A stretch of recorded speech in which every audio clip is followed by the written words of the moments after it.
สวัสดีครับยินดีต้อนรับเข้าสู่ช่องหลังม่านสีเทาเพราะความจริงมักถูกซ่อนไว้หลังม่านแสงไฟจากตู้กระจกในห้างสรรพสินค้าแห่งหนึ่งสะท้อนเข้าตาของหนึ่งชายหนุ่มวัยทำงานที่กำลังยืนมองโทรศัพท์มือถือรุ่นใหม่ล่าสุดด้วยสายตาละห้อยในยุคที่ทุกอย่างขับเคลื่อนด้วยเทคโนโลยีการมีมือถือเครื่องเก่งไว้ทำงานหรือติดต่อสื่อสารไม่ใช่แค่เรื่องความเท่แต่มันคือโอกาสทำเงินสำหรับเขาที่กำลังมองหางานเสริมแต่ราคาที่ติดไว้บนป้ายมันช่างห่างไกลจากเงินในบัญชีที่เขามีอยู่หรือเกินสนใจรุ่นนี้เหรอจ้าน้องหนึ่งไม่ต้องใช้เงินก้อนนะบัตรประชาชนใบเดียวก็ยกเครื่องกลับบ้านได้เลยเสียงหวานหูของเจยุเจ้าของร้านตู้ชื่อดังย่านนั้นเอ่ยขึ้นพร้อมรอยยิ้มที่ดูเป็นมิตรเจยุเป็นคนพูดจาคล่องแคล่วรู้จักวิธีโน้มน้าวใจคนด้วยคำว่าง่ายและเร็วซึ่งมันคือจุดอ่อนของคนที่กำลังขัดสนแต่อยากได้ของเพื่อไปต่อยอดชีวิตหนึ่งหันไปสบตาเจ้าของร้านด้วยความหวังเขาไม่เคยมีบัตรเครดิตไม่เคยมีประวัติการกู้ยืมเงินที่ไหนการที่บอกว่าใช้แค่บัตรประชาชนใบเดียวมันเหมือนสวรรค์มาโปรดเจยุขยับเข้ามาใกล้พลางหยิบตัวเครื่องสีสวยออกมาวางตรงหน้าหนึ่งดูสิกล้องชัดระดับเทพเอาไปไลฟ์สดขายของหรือรับส่งงานเอกสารได้สบายดอกเบี้ยน่ะเหรอจิบจิบจ้าไม่ต้องมีคนค้ำให้วุ่นวายพี่เน้นช่วยคนทำมาหากินคำพูดเหล่านั้นเหมือนน้ำทิพย์ชโลมใจหนึ่งเริ่มคล้อยตามเขาประเมินในหัวว่าถ้าได้เครื่องนี้มาเขาจะสามารถรับงานเสริมได้มากขึ้นเงินผ่อนต่อเดือนที่เจยุบอกมาดูเหมือนจะไม่หนักหนาอะไรแต่สิ่งที่หนึ่งไม่ได้มองคือแววตาของเจยุที่วาววับอยู่หลังกรอบแว่นมันไม่ใช่ความใจดีแต่มันคือการคำนวณเหยื่อที่กำลังจะติดกับดักหนึ่งส่งบัตรประชาชนให้เจยุไปโดยไม่ลังเลเขาเซ็นเอกสารหลายแผ่นที่ตัวอักษรเล็กยิบย่อยจนอ่านแทบไม่ไหวโดยที่เจยุคอยเบี่ยงเบนความสนใจอยู่ตลอดเวลาว่าเซ็นตรงนี้เลยจ้ะเป็นแค่เอกสารยืนยันตัวตนเฉยๆหนึ่งรับโทรศัพท์เครื่องใหม่เอี่ยมมาไว้ในมือความตื่นเต้นทำให้เขาไม่ได้เอะใจเลยว่าทำไมร้านถึงใจดีขนาดให้เครื่องราคาหลายหมื่นไปง่ายๆโดยไม่เช็คประวัติการเงินอะไรเลยความจริงที่ถูกซ่อนไว้หลังม่านสีเทากำลังเริ่มทำงานอย่างช้าๆในขณะที่เขาก้าวเท้าออกจากร้านพร้อมหนี้สินที่เขาเองก็ยังไม่รู้เลยว่ามันจะกลายเป็นโซ่ตรวนที่ล่ามชีวิตเขาไว้ในอนาคตอันใกล้หลังจากก้าวพ้นหน้าร้านของเจยุมาได้ไม่กี่ก้าวความรู้สึกภาคภูมิใจในตอนแรกเริ่มถูกแทนที่ด้วยความกังวลลึกๆในใจหนึ่งก้มลงมองกล่องโทรศัพท์ในมือ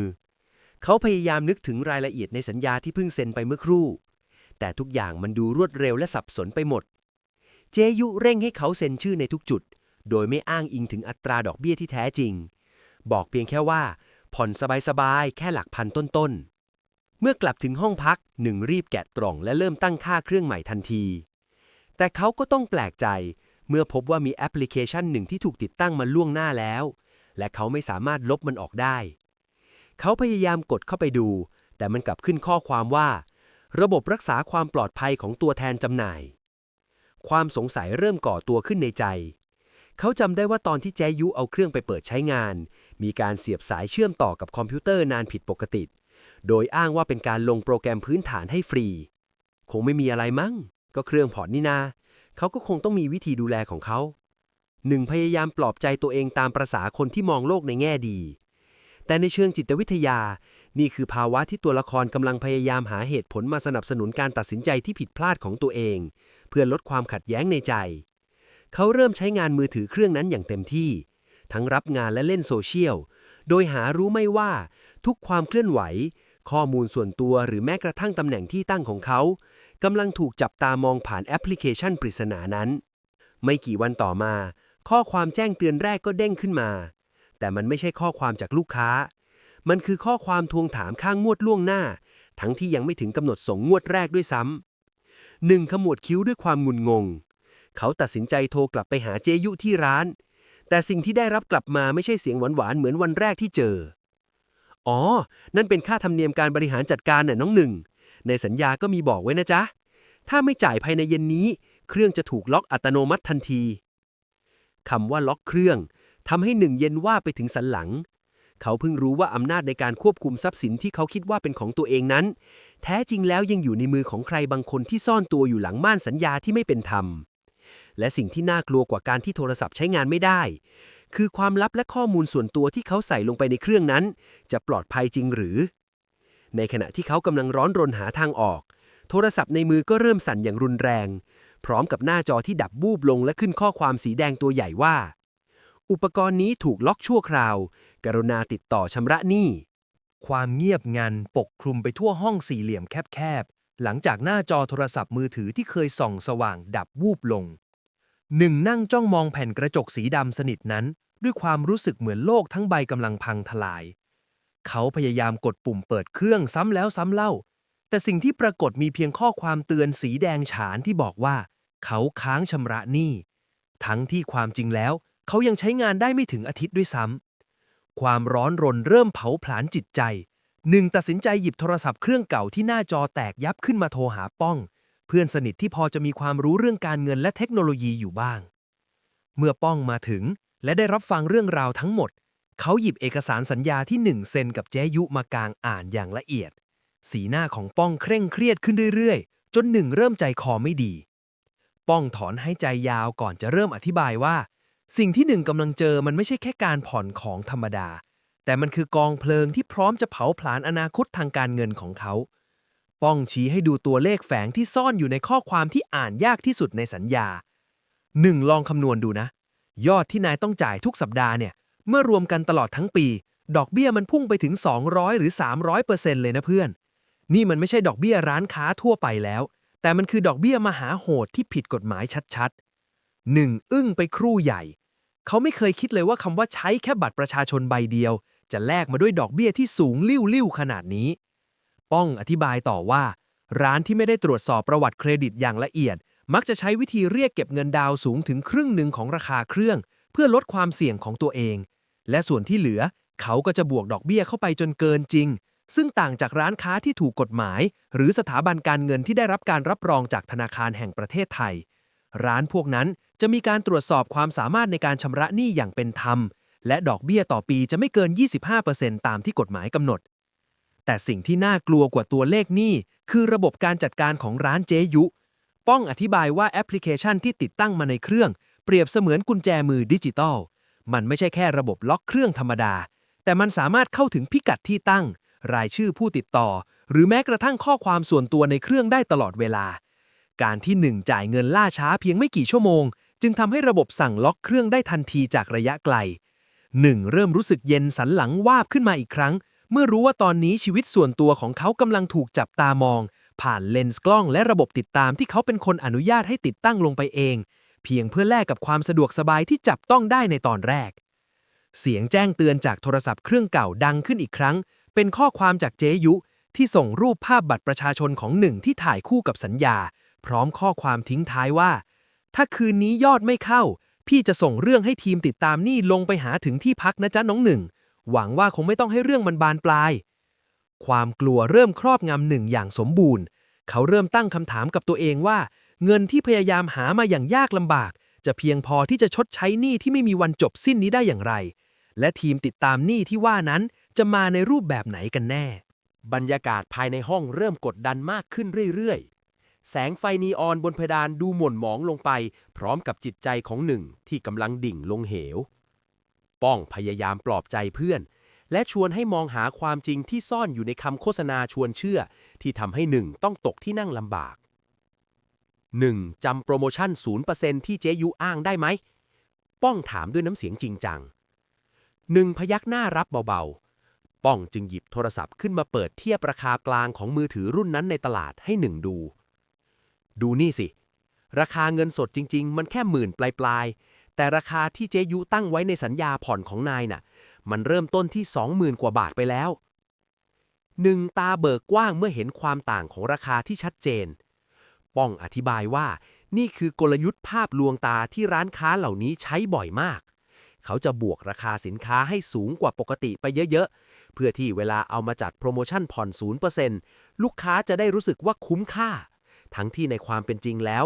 ยอดรวมที่ลูกค้าต้องจ่ายทั้งหมดนั้นสูงกว่าการซื้อเงินสดหรือผ่อนผ่านบัตรเครดิตที่ถูกต้องตามกฎหมายหลายเท่าตัวนักมันคือการเอาเปรียบผ่านสัญญาที่ซับซ้อนและใช้ความไม่รู้ของผู้บริโภคเป็นเครื่องมือหาผลประโยชน์แล้วเรื่องแอปพลิเคชันที่เขาล็อกเครื่องละป้องมันทำอะไรได้มากกว่านั้นไหมหนึ่งถามด้วยเสียงสั่นเครือ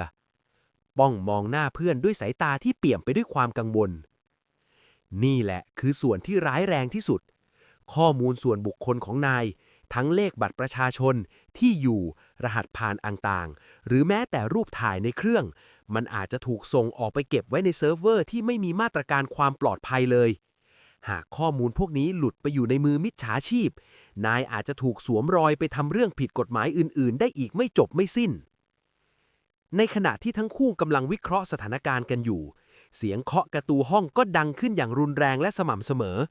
หัวใจของหนึ่งเต้นรัวจนแทบจะทะลุออกมานอกอกเขาไม่กล้าแม้แต่จะขยับตัวไปส่องดูที่ตาแมวเสียงผู้ชายแปลกหน้าตะโกนลอดประตูเข้ามาว่าคุณหนึ่งครับผมมาจากบริษัทที่เจยุมอบหมายมาดูแลเรื่องยอดค้างชำระสะดวกออกมาคุยกันหน่อยนะครับหรือจะให้ผมรอจนกว่าจะมืดกว่านี้น้ำเสียงนั้นแฝงไปด้วยความคุกคามอย่างเด่นชัดหนึ่งหันไปมองป้องด้วยความหวาดระแวงความหวังที่จะใช้มือถือเครื่องนี้สร้างรายได้เสริมเพื่อยกระดับชีวิตกลายเป็นจุดเริ่มต้นของมหันตภัยที่คุกคามถึงความเป็นอยู่ส่วนตัวและทางเลือกที่เหลือน้อยเต็มทีเขาเริ่มตระหนักแล้วว่าการตัดสินใจที่ดูเหมือนง่ายในวันนั้นกำลังจะลากเขาเข้าสู่โลกมืดที่ไม่มีใครอยากสัมผัสเรื่องราวของเจยุและขบวนการผ่อนมือถือมรณะนี้อาจจะมีเบื้องหลังที่ลึกซึ้งกว่าที่หนึ่งคิดและเขาก็ไม่รู้เลยว่าชายที่ยืนอยู่หน้าประตูห้องในตอนนี้คือจุดเริ่มต้นของบทลงโทษหรือโอกาสสุดท้ายที่จะได้หนีออกจากวงจรนี้กันแน่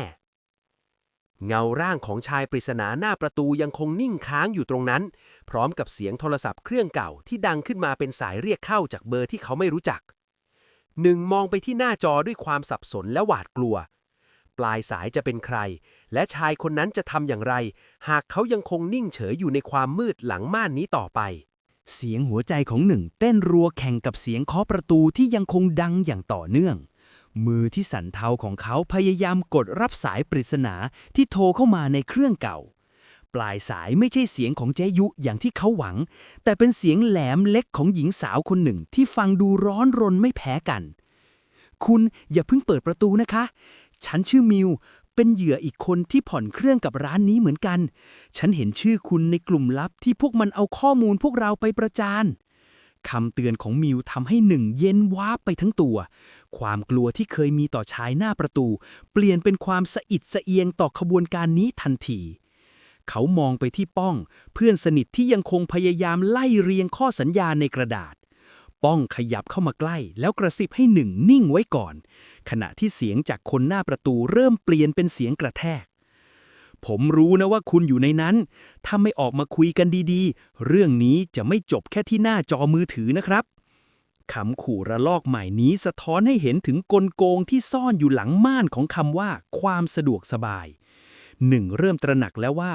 มือถือเครื่องสวยที่เขาถืออยู่แท้จริงมันคือโซ่ตรวนที่ล่ามเขาไว้กับกลุ่มมิจฉาชีพในเชิงจิตวิทยานี่คือการใช้อำนาจกดดันเพื่อให้เหยื่อเกิดภาวะจำยอมมิจฉาชีพพวกนี้รู้ดีว่า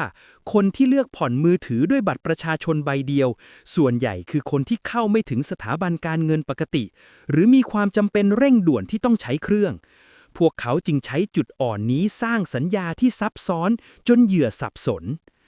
ป้องชี้ให้หนึ่งดูข้อความเล็กๆในหน้าสุดท้ายที่ระบุว่าหากมีการผิดนัดชำระเพียงครั้งเดียวทางร้านมีสิทธิ์เรียกเบี้ยปรับเป็นรายวันในอัตราที่สูงกว่าเงินต้นซะด้วยซ้ำหนึ่งดูนี่สิป้องกระซิบพลางชี้ไปที่ตัวเลขการคำนวณที่เขาบอกว่า 0% น่ะมันคือภาพลวงตาชัดๆเพราะเขาบวกราคาสินค้าเพิ่มไปตั้งแต่อยู่ในตู้แล้วพอมาคำนวณจริงๆนายต้องจ่ายแพงกว่าราคาตลาดเกือบ2เท่าแถมดอกเบี้ยแฝงที่นายจ่ายรายวันเนี่ยถ้าคิดเป็นปีมันพุ่งไปถึง 300% เลยนะ ความจริงที่ป้องพูดออกมาทำให้หนึ่งรู้สึกเหมือนถูกตบหน้าแรงๆ เขาหลงเชื่อคำโฆษณาที่บอกว่าจ่ายถูกกว่าผ่อนผ่านบัตรเครดิต แต่ในความเป็นจริงมันคือการขุดหลุมฝังตัวเองชัดๆ ขณะที่หนึ่งกำลังจะอ้าปากตอบป้อง เสียงลูกบิดประตูก็เริ่มขยับหมุนไปมาอย่างแรง เหมือนคนข้างนอกกำลังพยายามจะบุกเข้ามาจริงๆ มิวที่อยู่ในสายรีบพูดแทรกขึ้นมา คุณหนึ่งคะ ฟังฉันนะ พวกมันไม่ได้ต้องการแค่เงิน แต่มันกำลังจะเอาข้อมูลส่วนตัวของคุณไปขายต่อ ฉันเจอรูปบัตรประชาชนของคุณถูกส่งต่อในกลุ่มแชทของพวกมันแล้วหนึ่งแทบจะทำโทรศัพท์หลุดมือ ความเป็นส่วนตัวที่เขาคิดว่าปลอดภัย กลับถูกละเมิดอย่างร้ายแรง เพียงเพราะความอยากได้ของง่ายๆในวันนั้น และตอนนี้ภัยคุกคามมันไม่ได้อยู่แค่ในหน้าจอมือถืออีกต่อไป แต่มันกำลังพยายามจะพังประตูเข้ามาหาเขาในชีวิตจริง ลูกบิดประตูยังคงถูกหมุนอย่างรุนแรงจนเกิดเสียงดังบาดหูหนึ่งถอยกรูดไปจนหลังชนฝาเหงื่อการไหลซึมตามไรผม เขาจ้องมองประตูไม้เก่าๆนั้นด้วยความรู้สึกเหมือนคนกำลังจะหมดลมหายใจป้องตัดสินใจลุกขึ้นยืนแล้วเดินไปที่ประตู เขาไม่ได้เปิดออกแต่ตะโกนถามกลับไปด้วยน้ำเสียงที่พยายามให้ดูมั่นคงที่สุดคุณเป็นใครมาเคาะห้องเพื่อนผมแบบนี้ผมจะแจ้งตำรวจนะเสียงข้างนอกเงียบไปอึดใจหนึ่งก่อนที่ชายที่ชื่อสนจะตอบกลับมาด้วยน้ำเสียงที่ลดความแข็งกร้าวลงเล็กน้อยแต่ยังคงความกดดันผมแค่มาทำตามหน้าที่ครับเจ้านายถ้าเพื่อนคุณจ่ายเงินตามกำหนดผมก็ไม่ต้องมาให้เสียเวลาหรอกแค่ยอดค่างวดบวกค่าธรรมเนียมการติดตามไม่กี่พันบาทจ่ายมาเรื่องก็จบสนยังคงพูดเหมือนการกระทำของเขาเป็นเรื่องปกติธรรมดาแต่สำหรับหนึ่งเงินไม่กี่พันในตอนนี้มันคือค่ากินค่าอยู่ทั้งเดือนของเขาหนึ่งยังคงถือสายของมิวไว้มิวรีบเตือนสติเขาว่าอย่าหลงกลจ่ายเด็ดขาดนะคะคุณหนึ่งเพราะต่อให้คุณจ่ายไปยอดหนี้มันก็จะไม่ลดลงหรอกพวกมันจะหาเรื่องเก็บค่าโน่นค่านี่ไปเรื่อยๆจนกว่าเครื่องจะพังหรือคุณจะหนีหายไปเองคำพูดของมิวทำให้หนึ่งเริ่มเห็นภาพรวมของวงจรนี้อย่างชัดเจนมันคือระบบที่ถูกออกแบบมาเพื่อรีดไถเหยื่อให้ได้นานที่สุดโดยใช้เทคโนโลยีการล็อกเครื่องจากระยะไกลเป็นเครื่องมือต่อรองหากมองในมุมของกฎหมายร้านค้าที่ถูกต้องที่เช็คประวัติเครือข่ายทางการเงินมักจะให้วางเงินดาวประมาณครึ่งหนึ่งและผ่อนจ่ายในอัตราดอกเบี้ยที่ต่ำกว่า25%ต่อปีซึ่งเป็นอัตราที่ยุติธรรมและตรวจสอบได้แต่สำหรับร้านของเจ๊ยุที่เน้นความง่ายและเร็วกลับเลือกที่จะเมินเฉยต่อกฎหมายแล้วหันมาใช้วิธีการทวงหนี้แบบโหดร้ายแบบนี้แทนหนึ่งเริ่มตั้งคำถามกับตัวเองว่าในยุคดิจิทัลที่มือถือช่วยสร้างโอกาสได้มากมายทำไมเขาถึงต้องมาตกเป็นเหยื่อเพียงเพราะอยากจะมีคุณภาพชีวิตที่ดีขึ้นผ่านมือถือเครื่องหนึ่งนายต้องตัดสินใจแล้วป้องหันมามองเพื่อนด้วยแววตาจริงจังถ้าเราจ่ายตอนนี้มันก็แค่การยืดเวลาออกไปแต่ถ้าเราสู้เราอาจจะต้องเสียมือถือเครื่องนี้ไปเลยนายพร้อมจะยอมเสียมันไหมมองแต่ที่โทรศัพท์เครื่องสวยที่วางแน่นนิ่งอยู่บนเตียงมันดูไร้ค่าและน่ากลัวขึ้นมาทันทีเมื่อรู้ว่ามันคือช่องทางที่มิจฉาชีพใช้สอดแนมชีวิตเขาพยักหน้าให้ป้องช้าๆเป็นสัญญาณว่าเขาจะไม่ยอมเป็นเหยื่ออีกต่อไปป้องจึงตัดสินใจตะโกนผ่านประตูไปอีกครั้งถ้าอยากได้เงินก็ไปเจอกันที่สถานีตำรวจพรุ่งนี้พวกผมจะเข้าไปแจ้งความเรื่องการเก็บดอกเบี้ยเกินกฎหมายและการข่มขู่รวมถึงเรื่องการนำข้อมูลส่วนตัวไปประจานด้วยสิ้นคำพูดของป้องความเงียบเข้าปกคลุมหน้าห้องพักทันทีไม่มีเสียงลูกบิดประตูไม่มีเสียงตะโกนขู่กลั้นหายใจรอคอยปฏิกิริยาจากคนข้างนอกแต่สิ่งที่เขาได้รับกลับเป็นเสียงข้อความแจ้งเตือนที่ดังมาจากมือถือเครื่องที่ถูกล็อกอยู่หน้าจอที่เคยขึ้นข้อความสีแดงตอนนี้เปลี่ยนเป็นรูปถ่ายแอบถ่ายจากมุมสูงหน้าห้องของเขาเองพร้อมข้อความสั้นๆว่า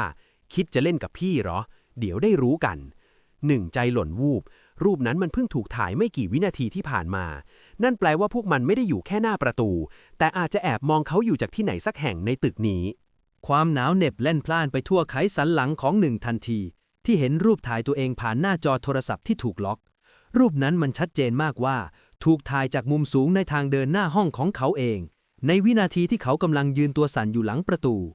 ป้องคว้าโทรศัพท์ไปดูแล้วรีบเดินไปที่ประตูอีกครั้งเขาแนบหูกับไม้เนื้อแข็งเพื่อฟังเสียงความเคลื่อนไหวข้างนอกแต่กลับมีความเงียบงันที่น่าอึดอัดยิ่งกว่าเดิมตอบกลับมา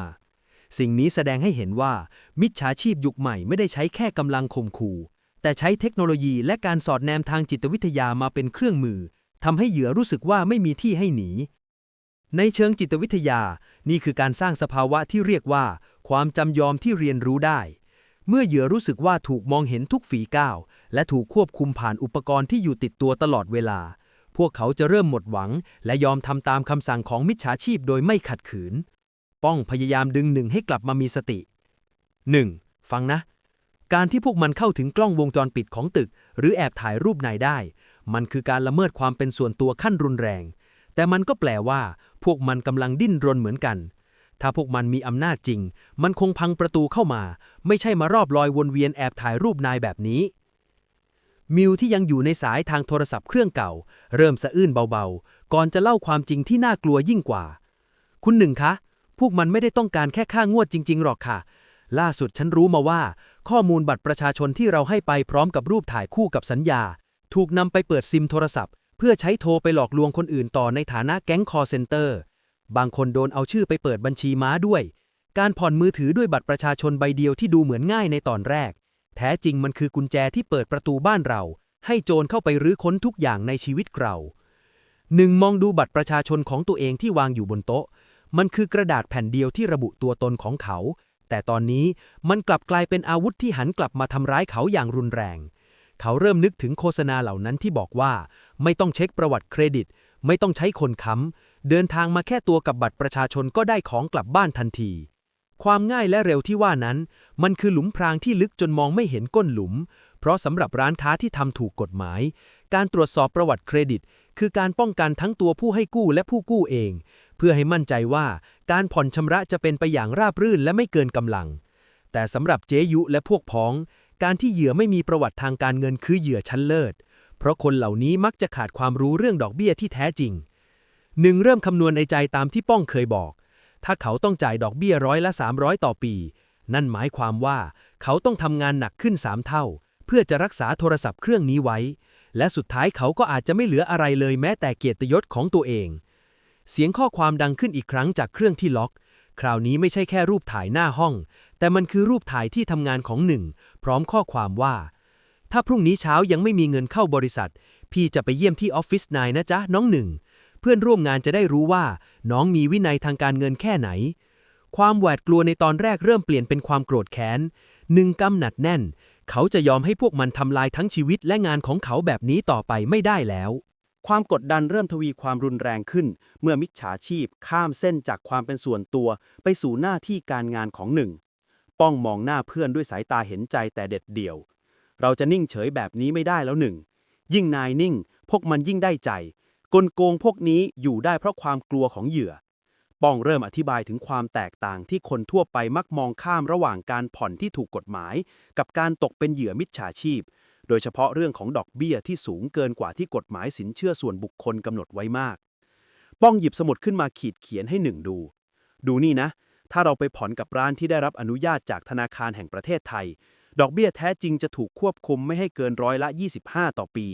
และเขามีหน้าที่ต้องปกป้องข้อมูลส่วนบุคคลของเราตามกฎหมายคุ้มครองข้อมูลส่วนบุคคลอย่างเคร่งครัดหากข้อมูลหลุดหรือถูกนำไปใช้ผิดวัตถุประสงค์ร้านพวกนั้นต้องรับผิดชอบอย่างหนักแต่ร้านแบบเจยุเขาไม่สนใจกฎหมายข้อไหนทั้งนั้นเพราะเขาไม่ได้อยู่ในระบบตั้งแต่แรกหนึ่งนั่งฟังด้วยความเจ็บใจที่ความมักง่ายของตัวเองในตอนแรกนำมาซึ่งปัญหาที่แก้ไม่ตกเขาถามป้องด้วยเสียงสั่นๆว่าแล้วเราจะสู้กับระบบล็อกเครื่องนี้ยังไงป้องในเมื่อพวกมันควบคุมทุกอย่างผ่านอินเทอร์เน็ตไปแล้วป้องยิ้มมุมปากเล็กน้อยก่อนจะตอบว่าระบบพวกนี้มันมีช่องโหว่เสมอหนึ่งและที่สำคัญที่สุดคือเราต้องตัดวงจรการเข้าถึงข้อมูลของเราก่อนพรุ่งนี้เช้าเราจะไปแจ้งความและติดต่อสำนักงานคุ้มครองผู้บริโภครวมถึงหน่วยงานที่ดูแลเรื่องอาชญากรรมทางเทคโนโลยีเราต้องรวบรวมหลักฐานสัญญาที่ไม่เป็นธรรมนี้และพิสูจน์ให้เห็นว่ามันคือการปล่อยกู้ที่ผิดกฎหมายในขณะที่ทั้งคู่กำลังวางแผนเสียงโทรศัพท์เครื่องเก่าในมือหนึ่งก็สั่นอีกครั้งคราวนี้เป็นสายจากมิวที่น้ำเสียงดูตื่นเต้นกว่าเดิมคุณหนึ่งคะฉันเจอข้อมูลสำคัญแล้วค่ะมีคนในกลุ่มลับส่งข้อมูลมาว่าร้านของเจยุจริงๆแล้วเป็นแค่ฉากหน้าของนายทุนใหญ่คนหนึ่งที่ใช้ชื่อแฝงว่าเสียส่งเขาเปิดร้านแบบนี้กระจายอยู่ทั่วเมืองเพื่อฟอกเงินและรวบรวมฐานข้อมูลบัตรประชาชนไปขายต่อในตลาดมืดและตอนนี้ดูเหมือนว่าพวกมันกำลังไหวตัวทันเพราะมีเหยื่อหลายคนเริ่มลุกขึ้นมาแจ้งความพร้อมๆกัน หนึ่งเริ่มเห็นแสงสว่างที่ปลายอุโมงค์ความจริงที่ซ่อนอยู่หลังม่านสีเทากำลังถูกเปิดโปงออกทีละชั้นแต่มันไม่ง่ายขนาดนั้นเมื่อหนึ่งสังเกตเห็นผ่านหน้าต่างห้องพักของหนึ่งว่ามีรถจักรยานยนต์คันเดิมที่สนเคยขี่มายังคงจอดดับไฟอยู่ตรงมุมมืดฝั่งตรงข้ามและคราวนี้ไม่ได้มีแค่คันเดียวแต่มีชายชะกันอีก2 คนยืนสูบบุหรี่อยู่ข้างรถคันนั้นด้วยสายตาของพวกมันจ้องเขม็งมาที่ชั้นห้องพักของหนึ่งพวกมันยังไม่ไปไหนป้องหนึ่งกระซิบเสียงแผ่วความตื่นเต้นในตอนแรกกลับกลายเป็นความกังวลครั้งใหม่แผนการที่จะไปแจ้งความในวันพรุ่งนี้อาจถูกขัดขวางได้ทุกเมื่อหากพวกมันตัดสินใจลงมือใช้กำลังแทนการข่มขู่ผ่านหน้าจอและที่น่ากลัวกว่านั้นคือหนึ่งเพิ่งได้รับข้อความแจ้งเตือนจากธนาคารในมือถือเครื่องที่ถูกล็อกว่ามีความพยายามที่จะเปลี่ยนรหัสผ่านแอปพลิเคชันธนาคารของเขาจากอุปกรณ์อื่นที่เขาไม่รู้จักหนึ่งใจหายวูบเขาเพิ่งรู้ซึ้งว่าการที่ข้อมูลหลุดไปมันไม่ได้แปลว่าเขาเสียแค่โทรศัพท์แต่มันหมายถึงเขากำลังจะสูญเสียอำนาจเหนือการเงินทั้งหมดที่เขามีหนึ่งหันไปมองป้องที่กำลังหยิบกระเป๋าขึ้นมาสะพายเราคงรอถึงพรุ่งนี้ไม่ได้แล้วหนึ่งถ้าเราไม่หนีออกไปตอนนี้พวกมันจะสูบเงินในบัญชีนายจนหมดและเราอาจจะไม่มีโอกาสได้เดินออกจากห้องนี้ไปแจ้งความด้วยซ้ำทั้งคู่สบตากันในความสลัวของห้องพักท่ามกลางเสียงหัวใจที่เต้นเราและความเสี่ยงที่เดิมพันด้วยทุกอย่างที่มีในชีวิตจากความเงียบในห้องพักที่เคยเป็นพื้นที่ปลอดภัยตอนนี้มันกลับกลายเป็นกรงขังที่บีบคั้นลมหายใจของหนึ่งให้ติดขัด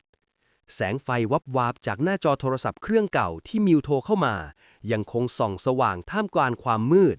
ป้องสะพายเป้ขึ้นบ่าแล้วเดินไปดับไฟทุกดวงในห้องจนสนิทความมืดมิดปกคลุมทุกอย่างแต่หัวใจของหนึ่งกลับเต้นแรงจนได้ยินเสียงสะท้อนในหูเขาพยายามนึกถึงรหัสผ่านต่างๆของแอปพลิเคชันธนาคารที่เขากำลังถูกโจรกรรมผ่านมือถือเครื่องใหม่ที่ถูกล็อกอยู่นั่นคือจุดเปลี่ยนที่ทำให้หนึ่งรู้ซึ้งว่าความสะดวกสบายจากการใช้แค่บัตรประชาชนใบเดียวในวันนั้นมันคือการหยิบยื่นกุญแจทุกอย่างในชีวิตให้โจรโดยที่เราเต็มใจเราต้องไปทางบันไดหนีไฟหนึ่งอย่าใช้ลิฟต์เด็ดขาดป้องกระซิบสั่งการด้วยเสียงที่หนักแน่นทั้งคู่ค่อยๆแง้มประตูห้องออกอย่างเบามือที่สุดทางเดินหน้าห้องเงียบเชียบแต่กลับให้ความรู้สึกคุกคามอย่างบอกไม่ถูกหนึ่งก้าวเท้าออกไปพร้อมกับความรู้สึกผิดที่ถาโถมเข้ามาในใจเขาไม่น่าหลงเชื่อคำโฆษณาที่บอกว่าสมาร์ทโฟนราคาแพงไม่ใช่เรื่องเกินฝันสำหรับคนรายได้น้อยเพราะในความเป็นจริงความฝันนั้นมันถูกบวกด้วยค่าธรรมเนียมและดอกเบี้ยที่แพงกว่าค่าตัวเครื่องไปหลายเท่าตัวนักในขณะที่ทั้งคู่กำลังย่องลงบันไดป้องก็อธิบายความจริงที่น่ากลัวเพิ่มขึ้นว่าหนึ่งรู้ไหมว่าทำไมร้านแบบเจยุถึงไม่ตรวจประวัติเครดิตเพราะเขาไม่ได้กะจะกินแค่ดอกเบี้ยจากการผ่อนของนายหรอกแต่เขาต้องการข้อมูลเบื้องหลังทั้งหมดเพื่อเอาไปสร้างประโยชน์อื่นที่มันมากกว่าเงินแค่ไม่กี่พันบาทต่อเดือนข้อมูลพวกนี้จะถูกส่งต่อไปยังเครือข่ายมิจฉาชีพที่ใหญ่กว่าเพื่อใช้ในการเปิดบัญชีม้าหรือเอาไปหลอกลวงคนอื่นต่อในชื่อของนาย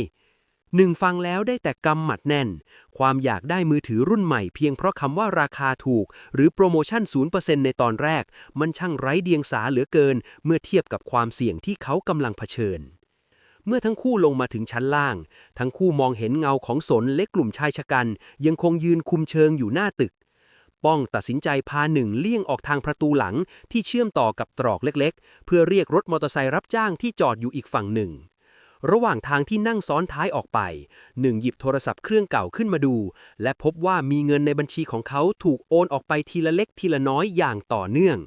มันไม่ใช่แค่การทวงหนี้แต่มันคือการปล้นอย่างเลือดเย็นโดยใช้อำนาจของการล็อกเครื่องที่เขายอมรับเงื่อนไขไปโดยไม่ยั้งคิดเรากำลังจะไปที่กองบังคับการปราบปรามอาชญากรรมทางเทคโนโลยีหนึ่งมองภาพตึกและแสงไฟที่เคลื่อนที่ผ่านหน้าไปพร้อมกับความหวังที่เริ่มริบหรี่เขาต้องหยุดเรื่องนี้ให้ได้ก่อนที่ประวัติการเงินและชีวิตของเขาจะพังพินาศไปมากกว่านี้แต่ในขณะที่รถกำลังจะเลี้ยวเข้าสู่ถนนใหญ่รถยนต์สีดำคันหนึ่งที่จอดซุ่มอยู่ก็พุ่งตัวออกมาขวางหน้าไว้อย่างกระทันหันจนรถมอเตอร์ไซค์ต้องเบรกตัวโก่งหนึ่งมองเห็นใบหน้าที่ยิ้มกริ่มของสนที่เลื่อนกระจกลงมามองเขาด้วยสายตาของผู้ชนะจะรีบไปไหนหรอน้องหนึ่งพี่นึกว่าเราจะอยู่คุยเรื่องหนี้สินกันให้จบก่อนนะ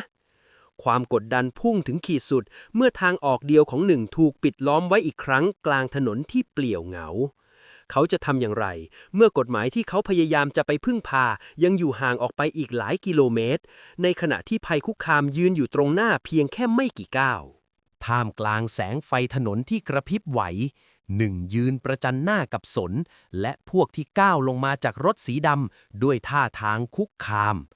แต่ก่อนที่สถานการณ์จะบานปลายไปมากกว่านั้นเสียงไซเรนของรถตำรวจก็ดังแทรกขึ้นมาจากหัวมุมถนนพร้อมกับแสงไฟสีแดงน้ำเงินที่สาดส่องไปทั่วบริเวณกลุ่มของสนชะงักไปทันทีและพยายามจะขึ้นรถหลบหนีแต่กลับถูกรถตำรวจอีกคันปิดท้ายไว้ได้ทันเวลาหนึ่งใจชื้นขึ้นเมื่อเห็นมิวลงมาจากรถตำรวจพร้อมกับเจ้าหน้าที่มิวไม่ได้แค่นั่งรอความตายแต่เธอได้รวบรวมหลักฐานและเหยื่อรายอื่นๆเข้าแจ้งความไว้ก่อนหน้านี้แล้วความจริงที่ถูกซ่อนไว้หลังม่านกำลังถูกเปิดโปงภายใต้แสงไฟของความยุติธรรมผลจากการสืบสวนพบว่าร้านของเจยุไม่ได้เป็นเพียงร้านตู้กระจกธรรมดาแต่เป็นส่วนหนึ่งของขบวนการเงินกู้นอกระบบที่ใช้โทรศัพท์มือถือเป็นเครื่องมือบังหน้าเจยุและเสียส่งถูกจับกุมในข้อหาปล่อยเงินกู้โดยเรียกเก็บดอกเบี้ยเกินอัตราที่กฎหมายกำหนดและข้อหาละเมิดข้อมูลส่วนบุคคลรวมถึงการฉ้อโกงประชาชน